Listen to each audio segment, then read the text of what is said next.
Prajapataye Swaha, Prajapataye Swaha, Prajapataye Idam Namah,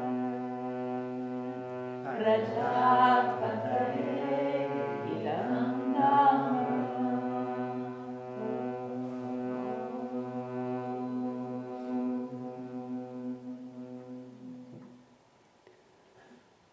As part of our meditation this evening, these extraordinary words from the great Indian poet Kabir.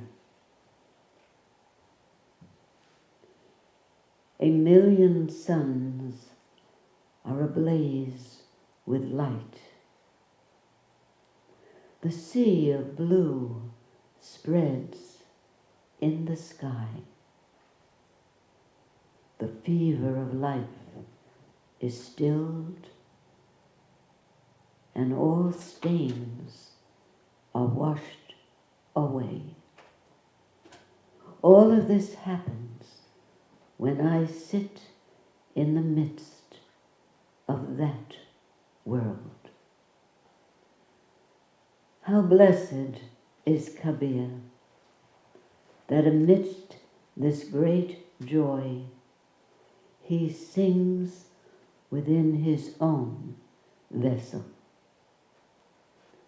It is the music of the meeting of soul with soul.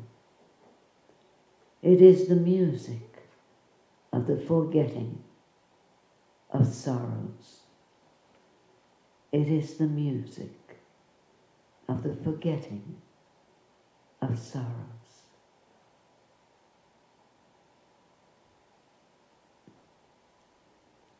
Those of us who had the grace, were given the grace of discovering meditation and how it represents the ending of sorrow, we can only feel grateful. Grateful to all of the enlightened beings, all of those great souls that could have been content with their own bliss, own ecstasy, but out of their compassion, out of their love for those who were still in need, they delayed that absorption into supreme consciousness. So sitting here in this lovely space, feeling like-minded people around us, don't hesitate to dive deep into the innermost source of your being. Just let go, and the silence will come to meet you. Watch as a witness the movement of your mind, the changes in your body, knowing, being assured that the witnessing eye is not stained with the memories of the past. And that bell confirms it. It says it is the truth. So dive deep. Even the sounds of a phone or traffic going by, incorporate as part of the witnessing process. That will lead you directly to your natural state of meditation.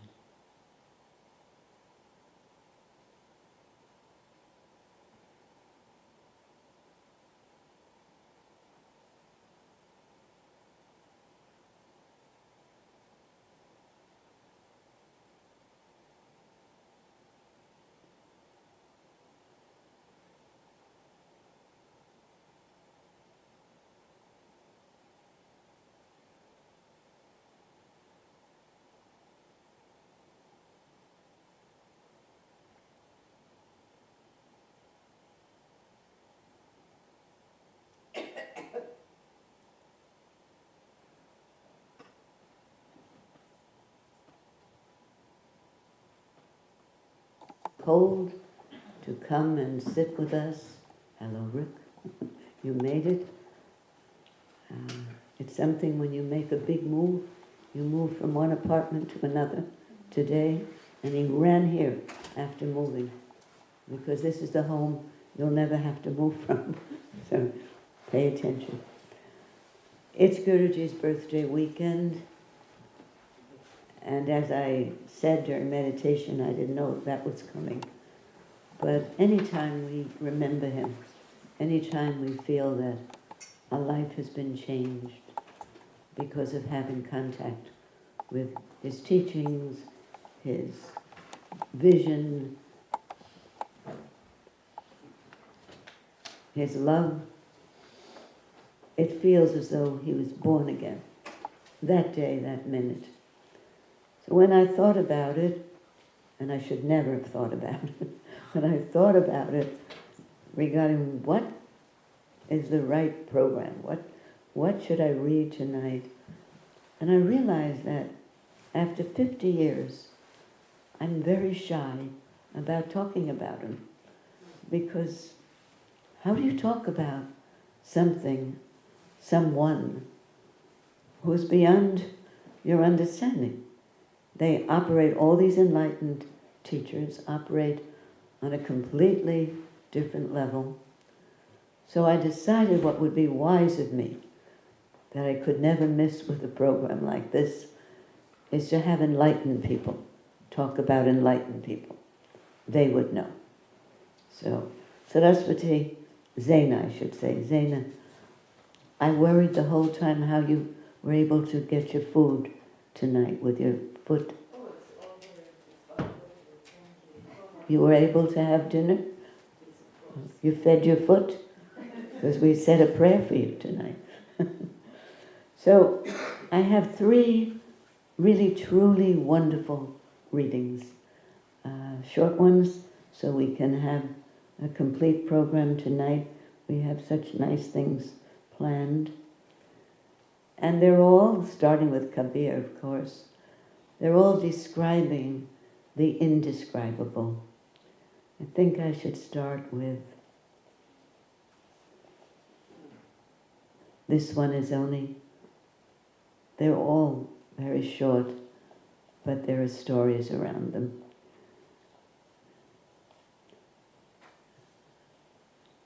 It's from a book called, I think, Returning to the Source.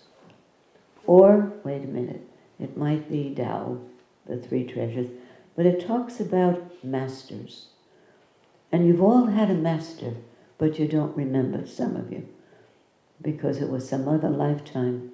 We were told you would not be drawn to a place like Ananda if you didn't have some preparation of some kind. That's why someone said to me after the afternoon program, I feel this is so familiar that when I'm here, I feel it's my natural state. But then I leave, and that other state comes back. What happens to that state? I said, nothing, it's just covered over by the world of change, the world of movement. Our natural state is a state of pure consciousness, pure power, pure knowledge.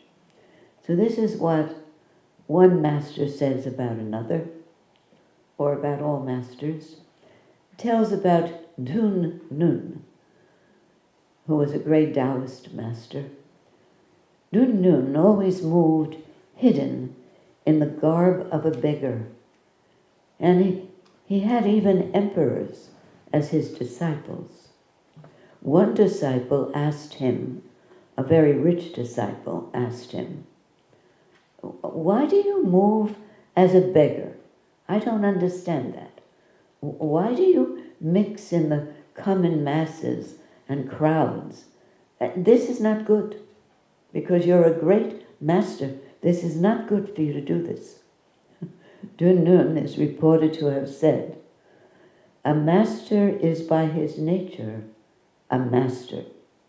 So wherever he moves, he's still a master. wherever. It makes no difference. If he's standing in a crowd, there also he is a master.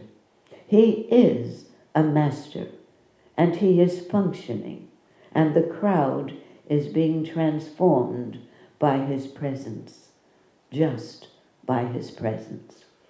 A story I have not, an anecdote or an example I haven't given in 30 years just came to my mind. Rita Dambrath, one of our old members who passed away, but she was very devoted to Guruji, called me one day and said, Dr. Mishra is having a very bad toothache. And I said, he's having a toothache? Really? Yes. And I've made an appointment for him to see the best specialist in anesthesia. So he won't be in any pain. He's in pain now. I said, did he tell you so? She said, no, but he said, I have to see a dentist. I said, so you think he's in pain? Joan, just get in the car and drive. I couldn't imagine him saying to Rita that he was in pain. So he gets into the car, and I saw his face was quite swollen. And I asked if he's in pain, and his answer was typical, pain is going on. Pain is going on.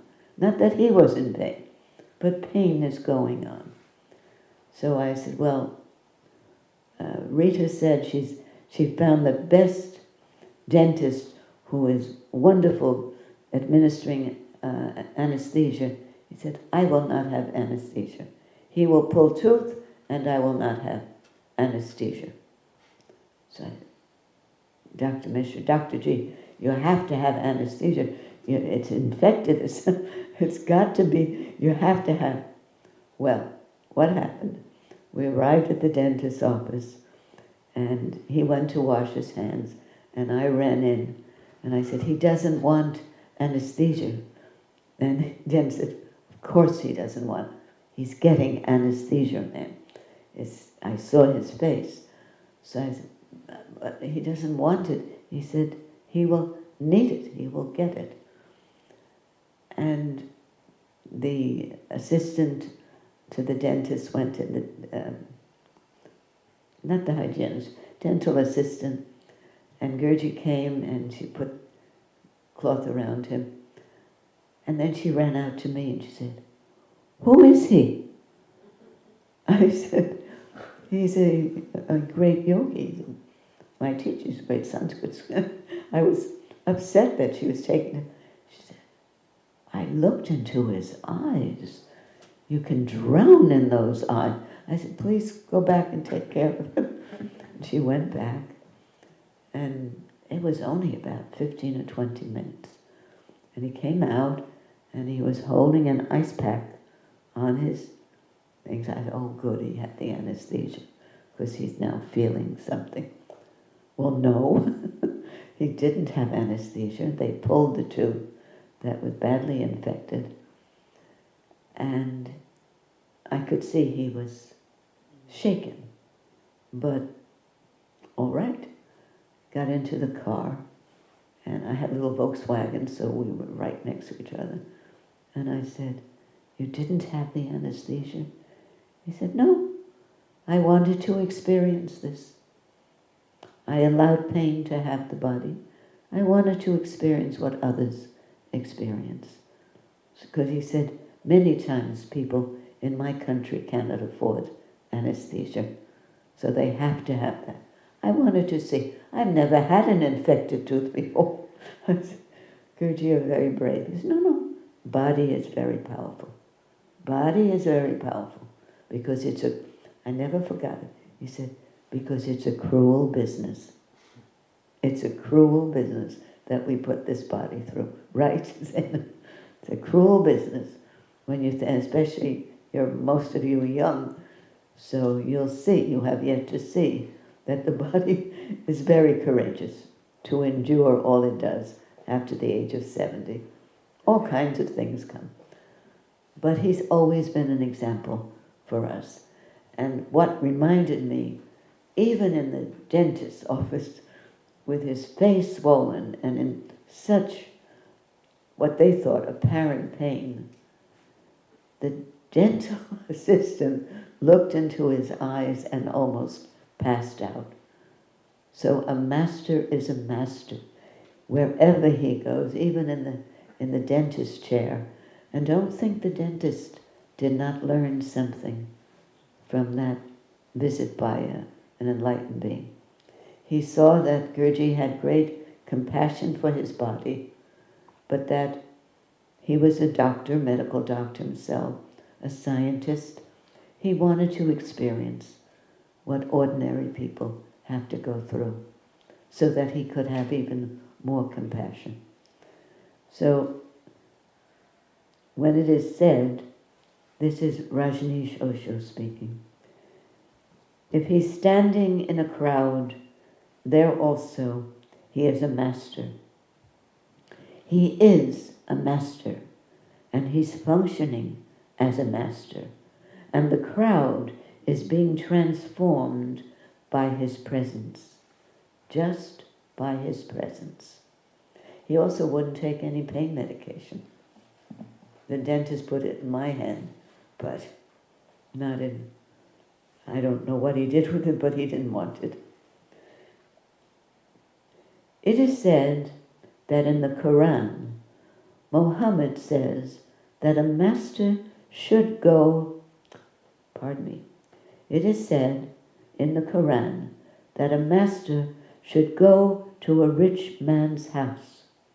If the rich man wants to meet him, he should come to the master. Then one Sufi mystic, Bayezid, was asked, because he was going to rich men's houses, to the palace of the emperor, to teach them. So Bayezid was asked, you are going against the Prophet. Muhammad says no master should go to a rich man's house. There is no need. If the rich man desires, then he should come to the master's feet. But you are moving even to go to the palace. So what is the matter with you? Are you against the Prophet Muhammad? Or don't you believe in the same? Bayezid said, you don't know the real thing. Muhammad is right, and I follow his teaching, and I follow his saying. But whether a master goes to the emperor's house or an emperor comes to the master's hut, it is always the master who changes the other. These readings, by the way, are so deep, they're bound to affect you. You may not remember the words, but you're hearing something about the majesty of the lives these enlightened people, all of the gurus, all the enlightened, live. Their understanding is so deep, it's so rich, it's so powerful that you're embarrassed to even question them as to why they do things. It makes no difference. Basically, it is always the master to whom you come. Whether the master goes to the palace or the emperor comes to the master's hut, it makes no difference. It is always the emperor who is coming to the master, because he is to be changed. He will be changed. Bayezid says it is the nature of the master to change others. It's not an effort on his part. Nothing is being done by the master, simply his presence. And if he appears to do something, that appearance is just a trick, because you cannot understand the language of non-doing. You can understand only the language of effort. So he creates a language for you. If you cannot understand his language, he can understand your language very well. if you cannot understand him, he can understand you very well. I was with him for many years before it dawned on me that he was able to read minds. He had done it several times with me, many times with others. He knew what we were thinking, and he would address that right away. His own teacher did that when Guruji first met him. Guruji had said, "May I know your introduction?"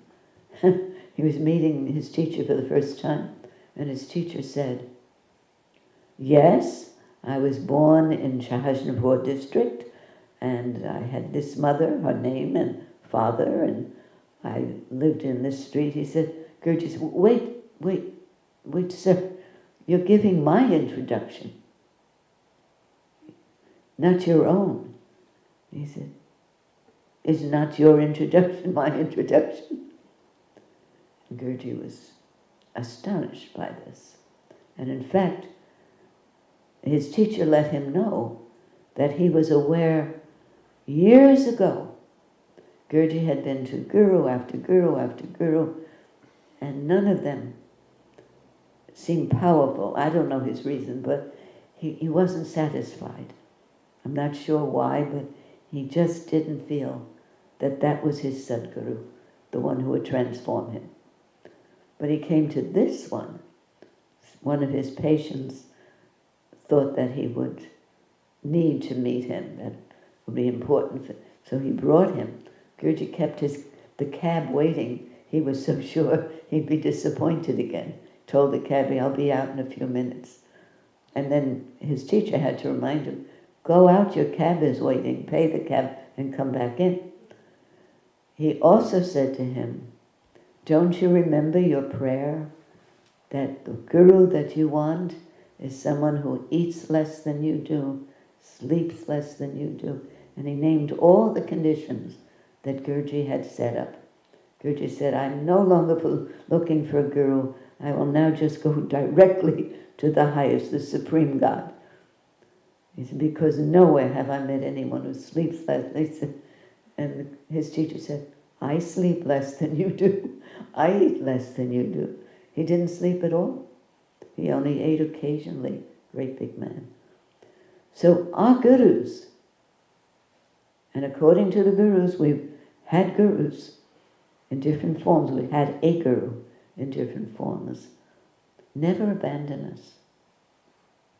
It's only when we go through hardship and it seems as though we've been abandoned, and then in a moment we're lifted out of that, do we realize that we may try to abandon the guru.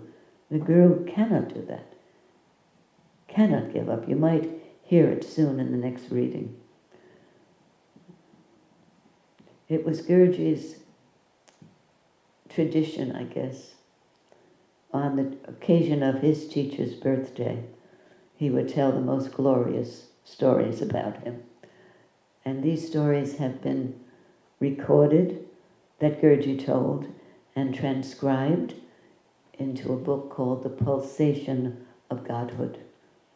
And I find myself every birthday going through his essays looking for something to read, and it doesn't feel rich enough for me. Everything he writes, we read and we discuss. On his birthday, I want to touch on the magic, not his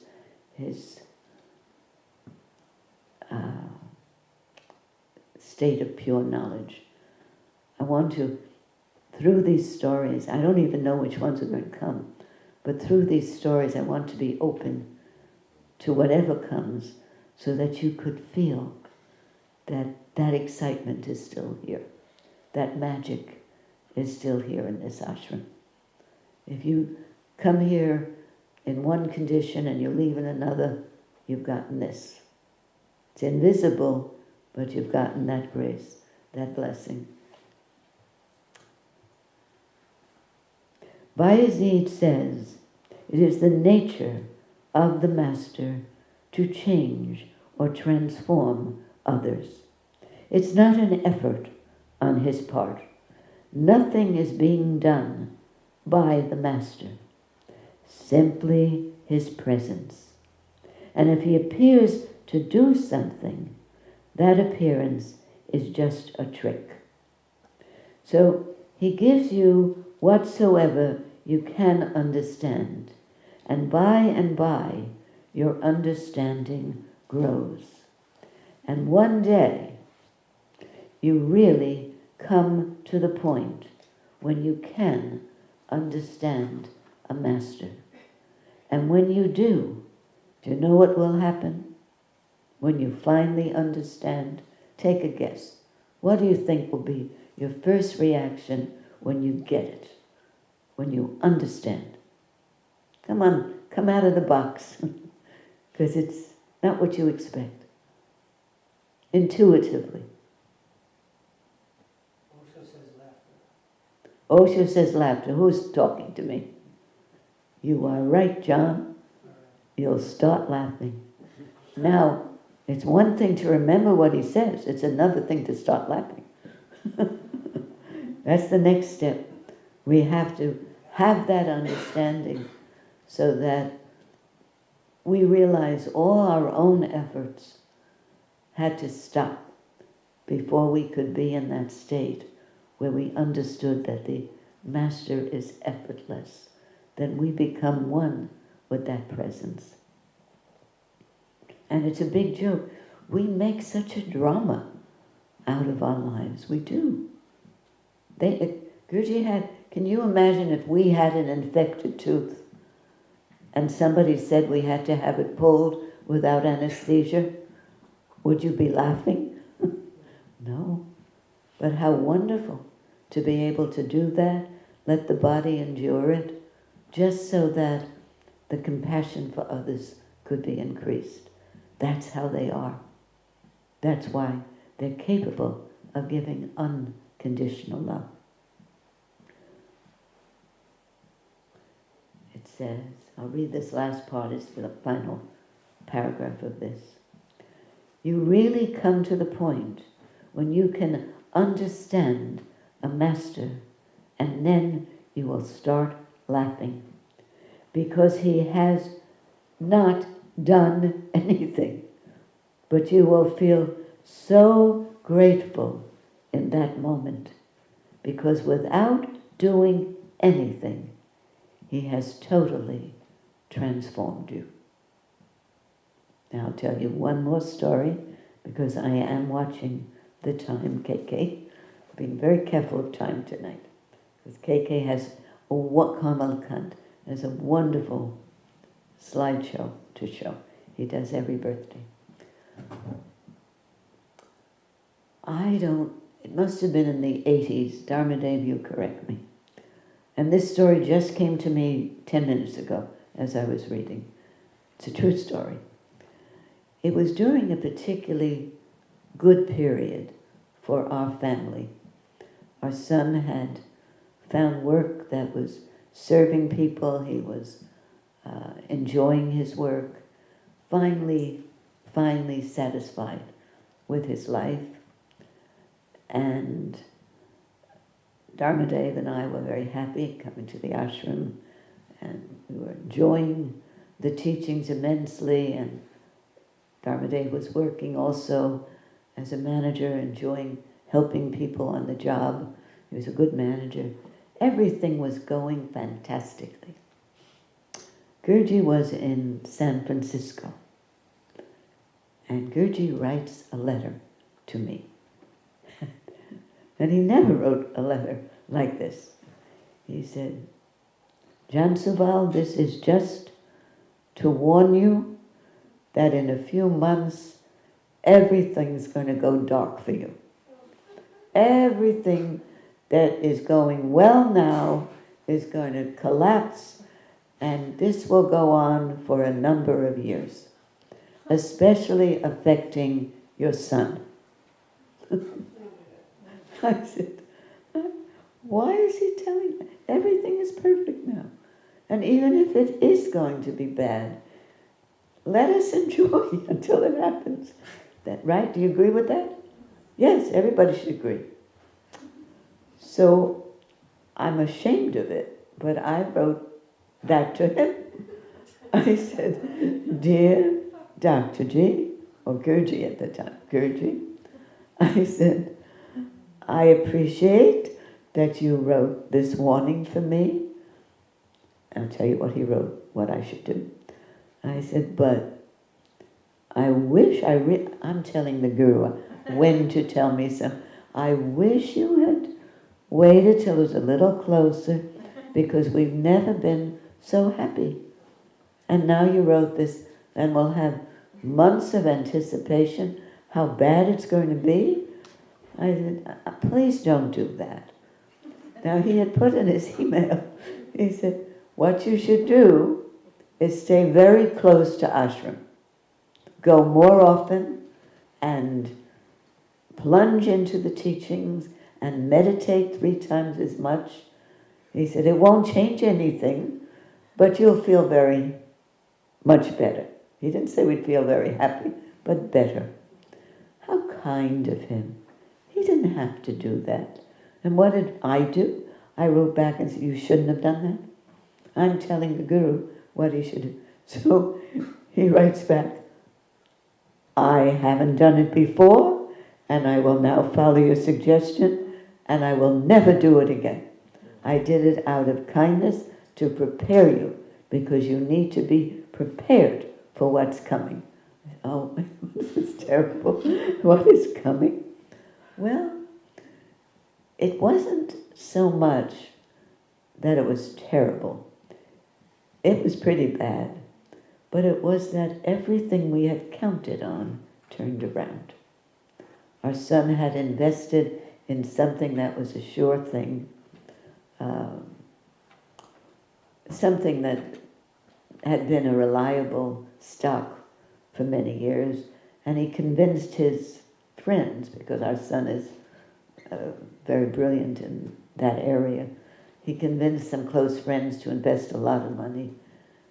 And what did they do? They changed the rules. So if they'd kept the rules, they would have made a lot of money. But they changed the rules. Hello, angel. Anybody who comes in with prasad is an angel. Thank you very much.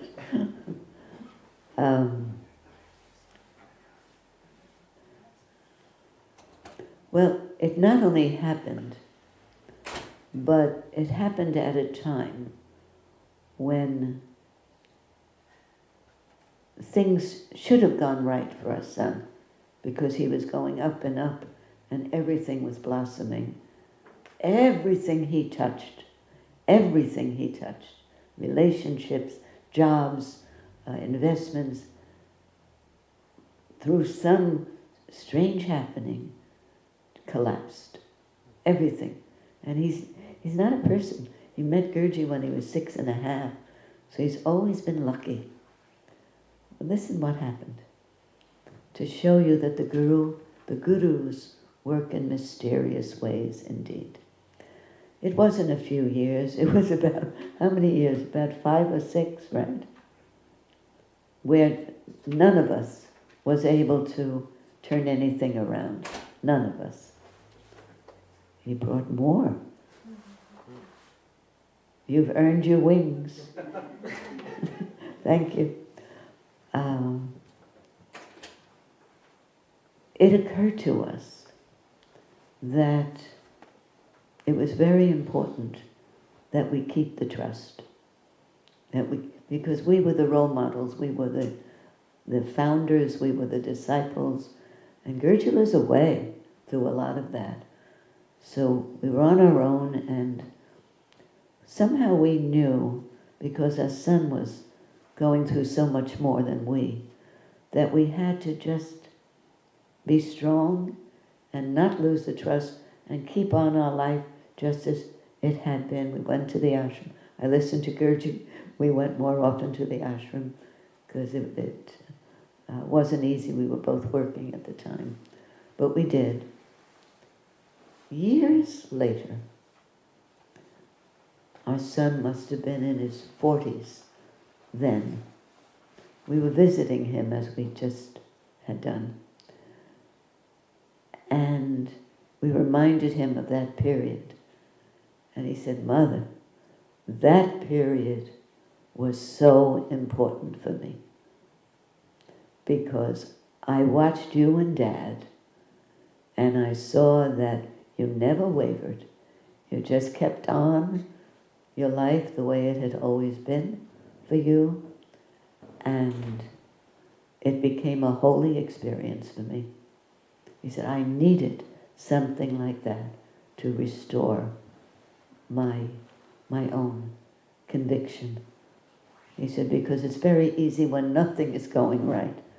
Even good deeds turned on him. People were not appreciative. That he realized the grace is always there. There's a saying, even if you're in prison, God is there with you. And we feel it as the Guru, no matter what's going on in our life. The Guru is there. He's having the tooth taken out without the anesthesia. Where's Bharati? Bharati, did you ever hear of that? I'm looking for you. Oh, here you are. You're in a new seat. Did you ever know that he had an infected tooth taken out without anesthesia? I'm not sure about this. I'm not sure. No, that it was famous in our time because I made sure everybody heard about it who was there. 30 years ago, it doesn't seem that recent. No, it wasn't that. Nothing is that recent anymore for us, Bharati. It But had been more than 30 years. it was Rita. Rita had suggested the dentist. So, but just as they say about the masters, just being in the presence of any enlightened being, you're instantly transformed out of time and space. You don't know how much time has passed. You don't know where you are. It's as Guruji says in that wonderful book I told you, Pulsation of Godhood. How do you judge a master? Because in his presence you disappear. That's what he said. You don't feel your personality. You're just energy, just vibration there. You're not to understand any of this. It took me 50 years to even begin to understand what I'm saying now. It's just a matter of being touched by something out of the ordinary. That's what you'll be hearing tonight. Now I'll read something a little more down to earth, but still about the Guru, still to explain the Guru. There are some gurus, some enlightened masters who don't leave India or don't leave Japan or wherever they are, but they stay in a monastery or an ashram or spiritual center. There are others, like our Guru, who go out into the world and are active. But because they're in the world, they sometimes exhibit personality traits, qualities. They'll get angry, but they don't stay angry long. But their anger is like 4 electrical storms when some injustice is going on. Injustice, Nellie. Their anger was huge. But we noticed it didn't stay long. It was just a reaction to what was happening in the now. But many people, when they saw Guruji angry, even for a few seconds or a minute, would not be happy. They say a guru, a master, should never lose control like that. Not that he lost control, but look like he lost control.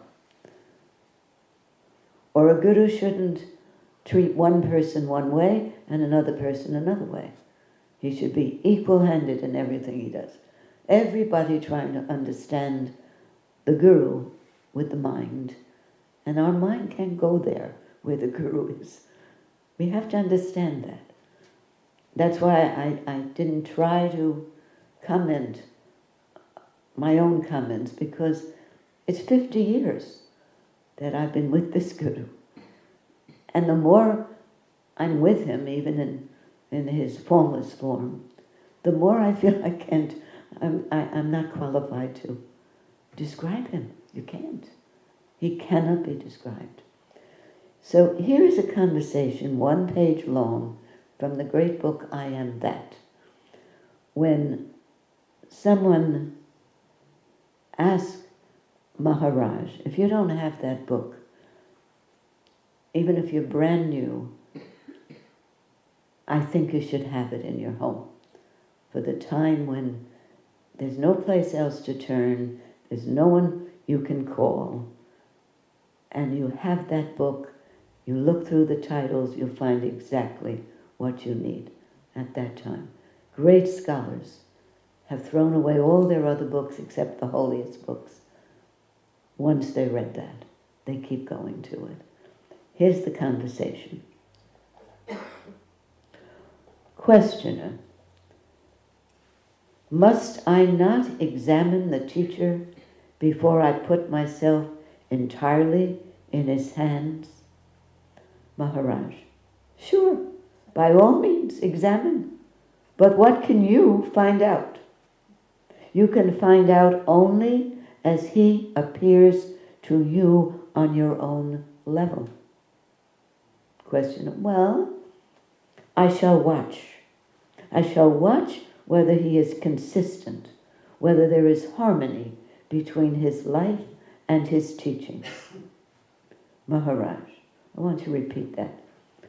I shall watch whether he is consistent, whether there is harmony between his life and his teaching.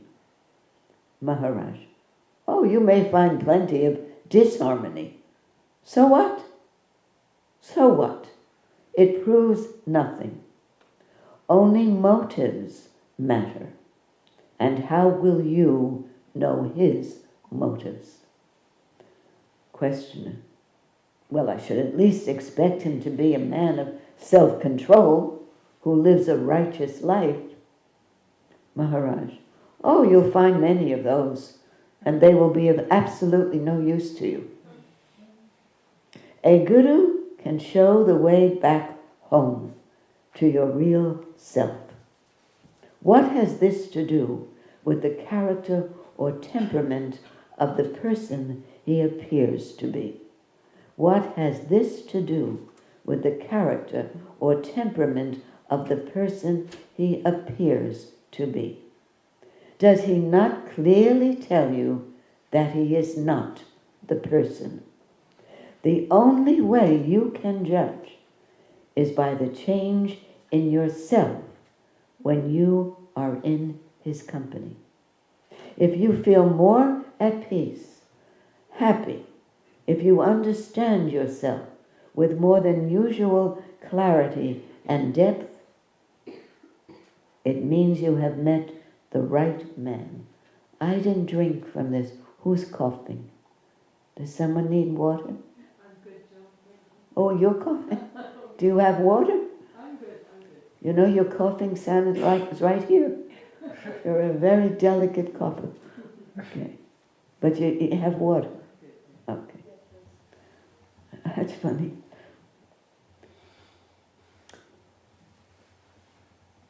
I'm going to read that. If you feel more at peace and happy in his presence, if you understand yourself with more than usual clarity and depth, it means you have met the right man. Take your time, but once you have made up your mind to trust him absolutely, and follow every instruction fully satisfied with his company only. He's talking about the physical guru. But once you even find this ashram, there are other places that you can go to. But if you find a place where you're instantly calmer, quieter, clearer, that's your home. That's your spiritual center. But if you find it, we are remiss if we don't go as often as we can to that place, even if it's for a few hours.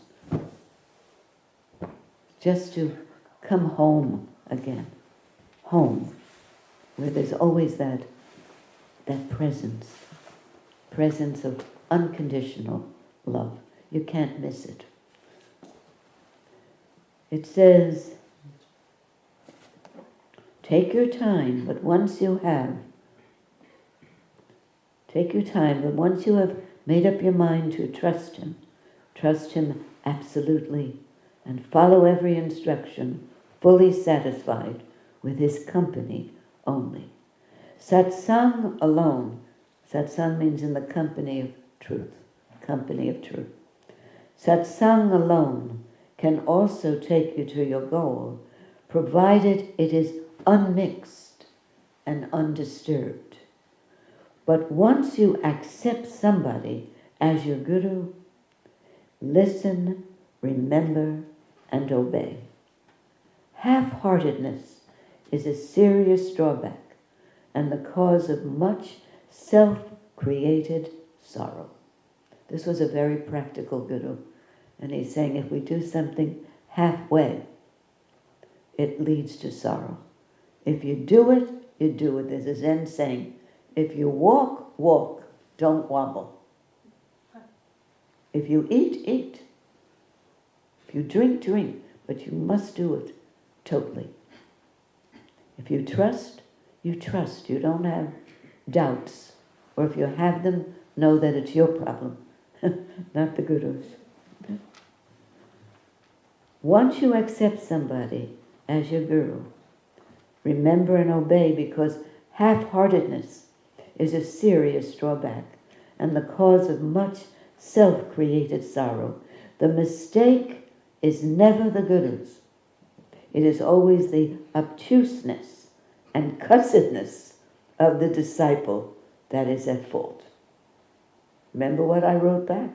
I wrote back, please don't tell me too soon that my life is going to turn negative. I'm telling the Guru what he should do.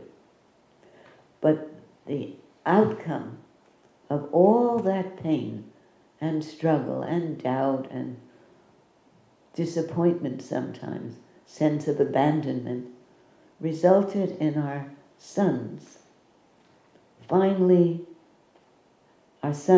having the conviction that these teachings, meditation, can lead to the ability to handle anything in life without losing your harmony inside. And we had already had that experience to just trust, because frankly the other alternative was worse. But for a young man to have that validated during a huge storm, that you can trust that if your motives are good, if you mean well, you are trying to improve, to be transformed, things usually come around to a good conclusion. Always, I would say, not usually. Oh, so now we hear. Questioner, does the Guru then dismiss or disqualify a disciple who makes the mistake? Maharaj, he would not be a Guru if he did. The Guru bides his time and waits till the disciple, chastened and sobered, comes back to him in a more receptive mood. Questioner, but what is his motive? Why does the Guru take so much trouble with just ordinary people? Maharaj, the motive is sorrow and the ending of sorrow. He sees people suffering in their dreams and he wants them to wake up. Love is intolerant of pain and suffering. The patience of a Guru has no limits, and therefore it cannot be defeated, because the Guru never fails. How many of you feel very reassured now? Raise your hands. I do. I've read this 100 times. Anytime you feel troubled, in doubt, critical of teachings, of the ashram, of the Guru, anytime, of his disciples, go to I Am That, the chapter, I don't have the chapter here. Go to I am that, open the book, it'll be there. That's the way the gurus work. I didn't write down what chapter. That's terrible. Now for the highlight of the evening. Over the years, Guruji told wonderful stories to us, especially in his latter years, last 10 years of his physical body. He told many stories by way of teaching and commented on the stories. Of all the stories I've heard, this did not come from Guruji, but of all the stories I've read, at the end of reading this story, I felt it embodied the essence of Guruji's teachings, because it talks about what he wanted for us, being free of bondage, being free of sorrow, because sorrow is bondage. Bondage is sorrow. If you get this story tonight, I just have time to read it, and maybe for a few commentaries on it, because I want to end precisely at 8:30 tonight, so you can have the next two programs in order. Okay. See, I had a number of things.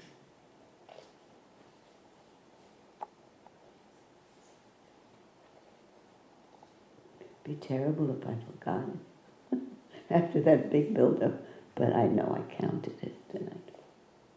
Here it is. I'm going to read it without comment because the story is remarkable. The Indian Parrot. There was a merchant setting out for India. He asked each male and female servant what they wanted to be brought as a gift from India. Each told him a different exotic object. One wanted a piece of silk, a brass figurine, a pearl necklace. Then he asked his beautiful caged rabbit, Joan. I hope none of you has ever caged a rabbit or a parrot. Then he asked his beautiful caged parrot, the one with such a beautiful voice. And she said, "This is my wish. When you see the Indian parrots, describe my cage. Say that I need guidance here in my separation from them. Ask, how can our friendship continue? How can our friendship continue with me so confined and them, the other parrots, flying around freely in the meadow mist? How can we continue our friendship with me caged in this ridiculous way, so confined, and all of you flying about freely in the meadow mist? Tell them that I remember well our mornings moving together from tree to tree. Tell them to drink 1 cup of ecstatic wine in honor of me here in the dregs of my life. Tell them that the sound of their quarreling high in the trees would be sweeter to hear than any music." So the parrot gave her message to the merchant, and when he reached India, he saw a field full of parrots. So he stopped and called out what she had told him. When he gave the message, one of the nearest parrots shivered, stiffened, and fell down dead.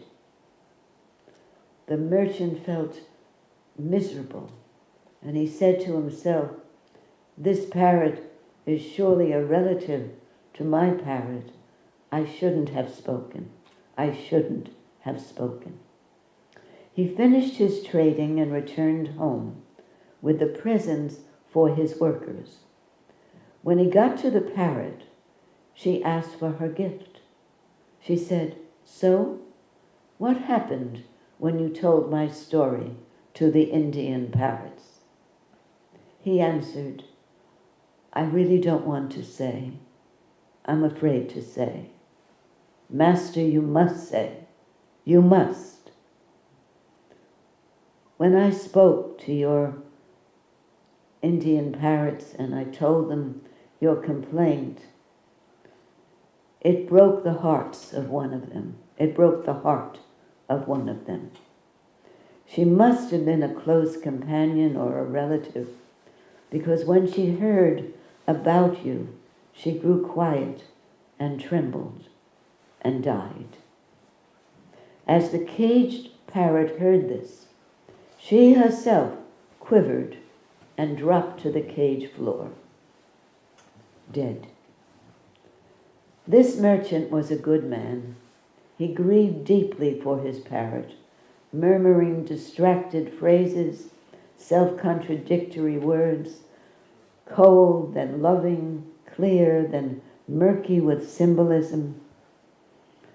Finally, the merchant threw the dead parrot out of the cage. And when he did, the parrot suddenly opened her wings and glided to a nearby tree. Get ready for the moral. I love this story.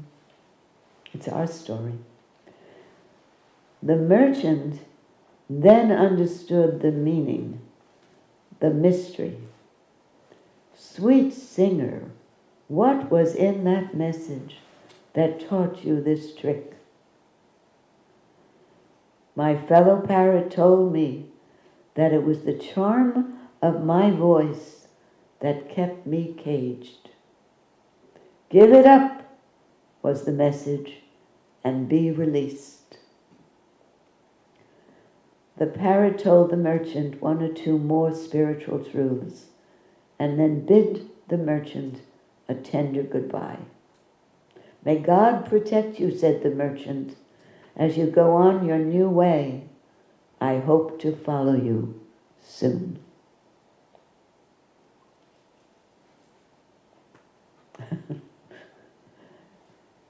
Don't look at me as if I'm brilliant to understand. I read it 10 times to make sure I knew what was being said here. What was that message? How do you explain it?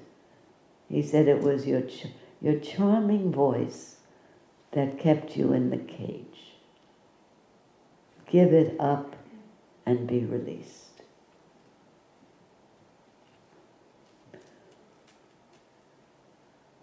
When someone, does anybody know? I'm not going, but I'm just going to give an example of something.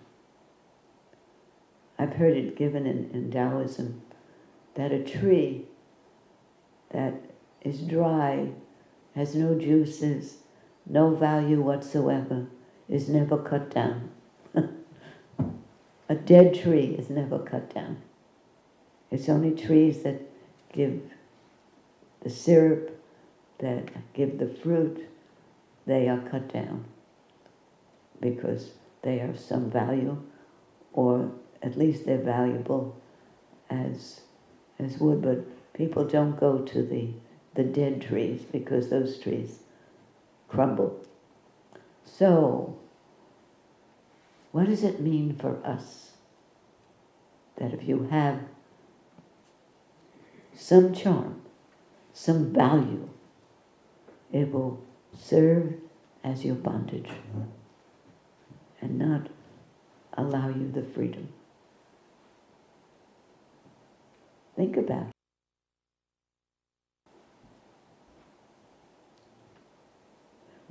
Think in terms of your own value. What is your best quality?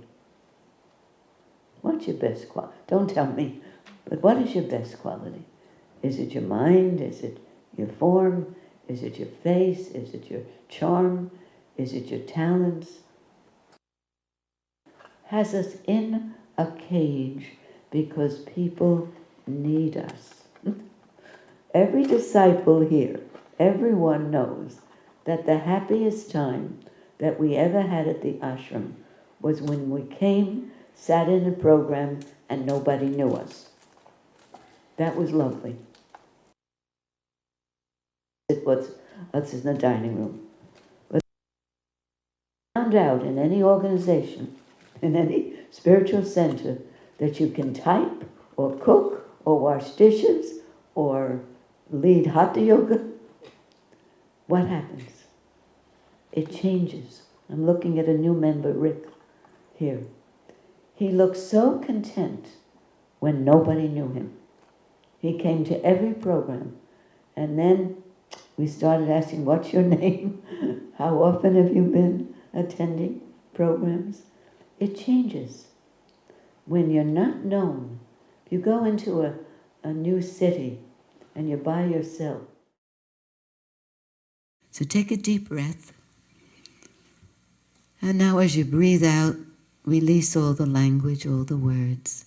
This will only be 60 seconds. So feel yourself letting go and opening up to this now. Feeling it, perceiving it, imbibing it.